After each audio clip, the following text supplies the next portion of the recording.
وہ انہیں ہدایت کرتا ہے کہ ہر وقت خوش رہو، میں پھر کہتا ہوں کہ خوش رہو۔ جبکہ اگر اس خط کا بغور مطالعہ کیا جائے تو وہ اس وقت قید کی حالت میں تھا، لیکن وہ باہر والوں کو نہایت شادمانی اور مطمئن پر امید حالت میں اس بات کو ان کے سامنے رکھتا ہے کہ وہ خوش رہیں، کیونکہ اس کے اندر اس فراہمی پر اعتماد قائم تھا اور وہ پر امید حالت میں تھا، اور اسے اس بات کا یقین تھا کہ میں قید کی حالت میں ہوں، لیکن خدا کا کلام قید میں نہیں ہے، وہ کسی قسم کی قید میں نہیں بلکہ وہ آزاد کرنے کی قوت رکھتا ہے۔ جب ہم اس کلام کو اپنے اندر لے لیتے ہیں اور اس پر ایمان رکھنا شروع کر دیتے ہیں، اس کی کامل فراہمی پر ہمارا توکل ہوتا ہے اور ہم مکمل طور پر یسوع مسیح پر بھروسہ کرتے ہوئے اپنی زندگی کو بسر کرتے ہیں، تو پھر یہ اطمینان آٹومیٹیکلی جو ہے وہ خود بخود ہمارے اندر پیدا ہونا شروع ہو جاتا ہے اور ہم اطمینان سے بھری ہوئی زندگی بسر کرتے ہیں۔ اور پھر ہم جو ہے وہ جب ہم دوسروں کے ساتھ اپنے آپ کو کمپیئر کرتے ہیں تو بہت دفعہ جو ہے ہمارے اندر ناشکری کا رویہ آ جاتا ہے، جس کی بنا پر خدا ہمیں جو ہے وہ اس رویے کو پسند نہیں کرتا۔ خدا چاہتا ہے عزیزوں کہ ہم ہر وقت شکر گزاری کے رویے کو اختیار کریں اور جو کچھ خدا نے ہمیں دیا ہے اس میں مطمئن رہ کر اس کے وعدوں پر اور اس کی فراہمی پر اعتماد کریں اور اس بات پر اعتماد رکھیں کہ خدا کے وعدے ہاں کے ساتھ ہیں اور وہ آپ کے لیے اور ہم سب کے لیے جو ہے وہ زبردست منصوبے رکھتا ہے اور اس کے پلانز ہمارے لیے اچھائی کے اور بھلائی کے ہیں، بجائے اس کے کہ ہم دوسروں کے سٹیٹس سے اپنے آپ کو کمپیئر کریں اور جیلسی اور موازنہ کرنے کی سپیرٹ کا شکار ہوں۔ اس کی بجائے ہمیں اس کی کامل فراہمی پر یقین کرتے ہوئے آگے بڑھنے کی ضرورت ہے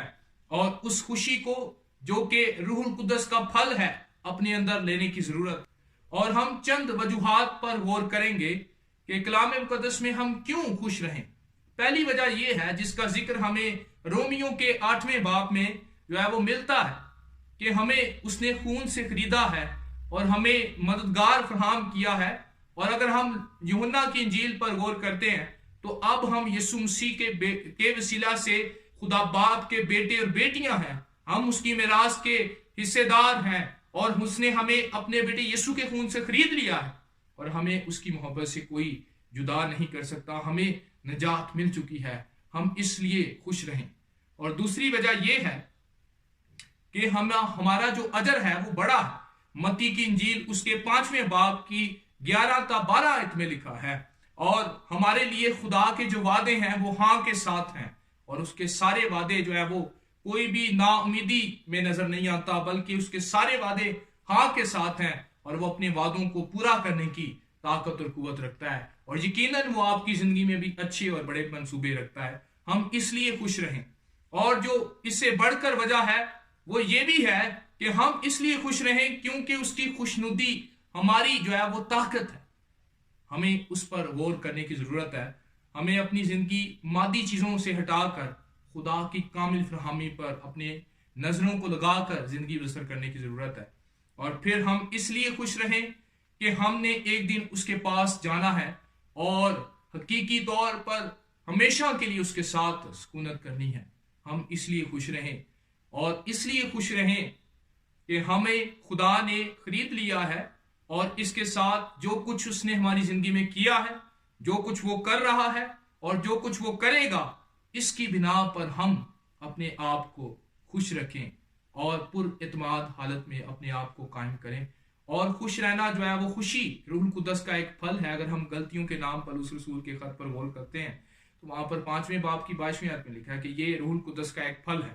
اگر ہمارے اندر یہ اطمینان نہیں ہے تو عزیزو آج ہمیں روح القدس کی مدد مانگنے کی ضرورت ہے، اور اس پھل کو اپنے لیے مانگیں تاکہ یہ اطمینان ہمارے اندر آ جائے اور ہم ہر قسم کے حالات کا مقابلہ کر سکیں پالوس رسول کی طرح،